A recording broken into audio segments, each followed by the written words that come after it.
Now, a lack of services for victims of gender-based violence can make the difference in a crime being reported and support being provided. Two women who saw that these services just weren't there in areas in Ireland, and specifically the Midlands and Mullingar. They're founders of an organisation called Éist, and we're joined by them this morning, Hazel and Bairbre Kelly. Good morning, ladies. Good It's morning. so lovely to have you here. Great to be now, here. Hazel, we've heard your story, and we're going to get into it in a minute because it's truly horrific. But first of all, can you tell us what Éist is?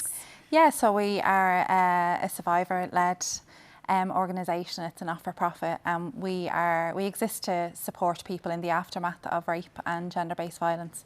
So the service is for everybody.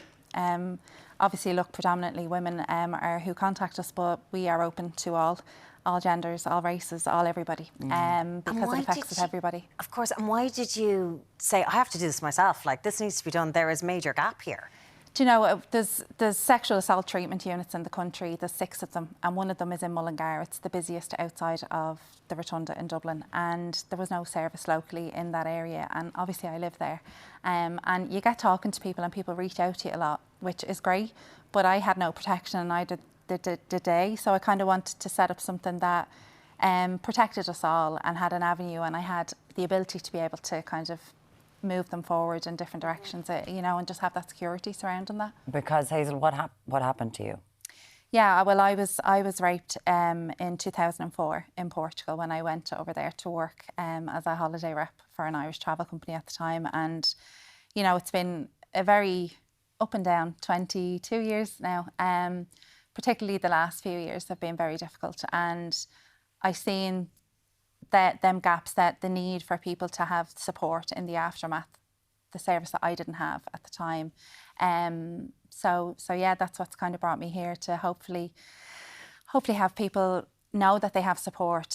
Yes, we're based in the Midlands, but we have got calls from across the country and actually outside of the country. So like I've travelled the length and breadth of Ireland to accompany people to different appointments over the last few months, that, you know, I just don't want anyone to feel as if they're alone in any of this, because it's a horrible feeling, like it really is. And Bairbre, typically after something as horrific as what Hazel went through, what are those first things, those first supports that a victim needs? Well, you know, I think an awful lot of people, when they find themselves in such a horrific situation after a crime like that, a lot of people just sort of, you know, absolutely freeze, don't know what to do. And this is the real kind of, I think, driving force behind what, you know, Hazel started and what I'm now on board with, is trying to get people talking more about these things so that people know what they can do. Because, you know, a lot of people, when it happens, you know, who can you turn to? Some people will immediately want to talk about it and maybe will be able to share with people around them, but some people don't know what to do with that kind of information. And we know, and these are the latest figures that we have, there was a rise in 13.6% in reporting of sexual offences in the country. And that's just the reporting. We know it goes so underreported. It is the tip of the iceberg, definitely, yeah. Yeah, like they were talking about, it was 5% of people were reporting what's going on. And we were talking about men and women here. It happens to absolutely everyone.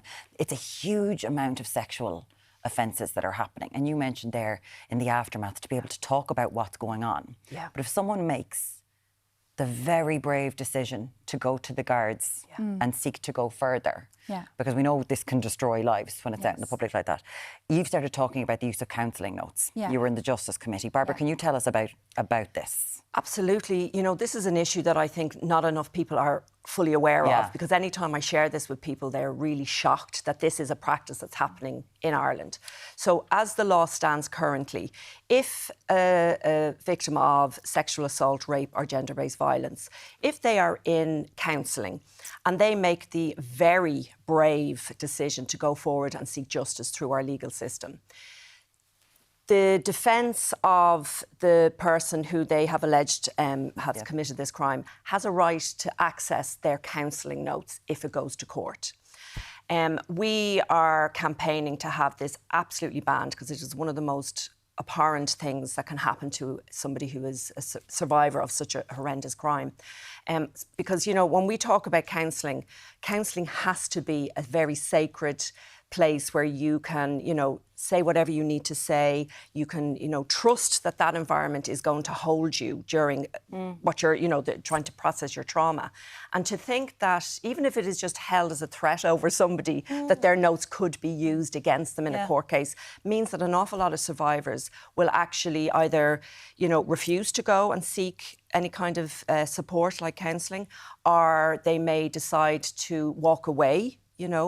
So really it's silencing, and it's actually, it's preventing people from seeking the healing that they deserve. People could be saying in to their counsellor, it's my fault. Like I did something, like Hazel. Do you know what I mean? Like you could 100%. be manipulating it. Like they could be used when you said it was your fault. And there's no context given in these notes. Yeah. There's no which it does if they're used in a trial process. There is no context. There's no reasoning given as to why this conversation maybe came about. And ultimately, they're third-party notes. We will all leave here today and we will write something different about the conversation that we had. This person, this counsellor who is there to help this person on their journey, wasn't at the scene of the crime. So they can't really, talk about it other than what they've spoke about. So that's very much part as well. Éist is there, obviously, hands-on for survivors to offer any type of support, but also part of the work that we are going to be doing now moving forward is to be very much sort of influencing policy and being able to speak up and speak out about things that are just not okay that are occurring in our system. And the campaign to ban counselling notes being used is something that we're really passionate about. Rightly so. Tell us about working with communities. Like, what are you doing in terms of how you're getting into schools and libraries and different groups? Well, just recently we launched the Zero Tolerance campaign. It's the Zero Tolerance Midlands campaign. We took the nod from the Dublin campaign that was doing fantastic work and decided that we would bring it to the Midlands. We launched on the 21st of November. It went really well. I was actually overwhelmed by the amount of people that came and the support we got. And basically it's just asking communities to get involved to take the Zero Tolerance pledge. So that's businesses, organisations, sports clubs. It's not a huge ask. It's actually a really small thing to do, but small things are steps in the right direction.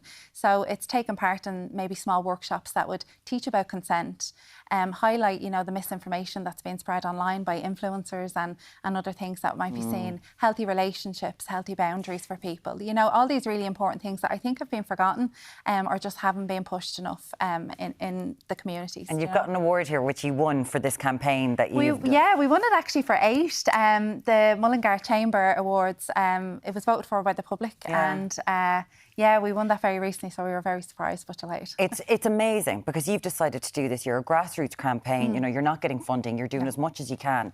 But it's interesting, we've got two people here talking about such harrowing and disgusting things, but this is a conversation that can be siloed, right? You would hear, like Richie Sadler, God bless him, he's doing so much work in trying to bring men into this conversation. And again, sexual assault is committed against men all of the time. So it does, like Barbara, I would say, from a counselling point of view, this is about everybody understanding what's going on. Absolutely, and I think that's what's so important about the Zero Tolerance campaign is a great example. That Éist really wants to kind of get this idea out there, which is, it is everybody's responsibility to tackle this horrific epidemic, really, that is happening in our society. It is everybody's responsibility. So I'm talking about, we were just saying about, Christmas Day, you're sitting at the Christmas table, you're having your dinner, and somebody makes a joke that is...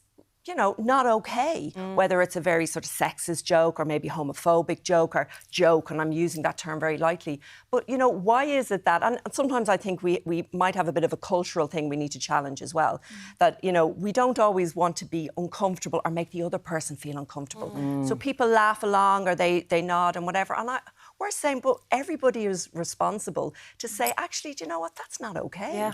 Even if it's not sending a pic on a WhatsApp group, not weighing in on a WhatsApp conversation. Little things like that all add up. And they are the small steps that make such a big difference. Such a big difference. You're looking for funding, obviously, but you have a big ball coming up in 2026. Tell us quickly about that. Yeah, we have a Valentine's Day ball and we're pulling out all the stops, but this ball will actually keep us open for a year. So people buy tickets to log onto our website, nottosilence.ie. Yeah, and for a year. This is amazing. Nottosilence.ie for this Valentine's Day ball, because you've decided to embrace this, turn this into something. It's a passion project. And Hazel, I know you've spoken to us before about what happened to you. Just thanks a million for keeping on going. And I know that you said it's been really hard in recent years. And it's harder because of what's happening. It is hard. But you know, oddly, I get a huge amount of joy out of being able to ensure that other people don't feel the same way that I did in the aftermath. So yeah, and thank yous for highlighting such important issues. You're brilliant, Hazel Behan and also Bairbre Kelly, who are the co-founders of Éist. Thank you so much for coming in and get one of those tickets for the ball, lads. You can find out more online right now. It's time to go over to the Virgin Media newsroom here.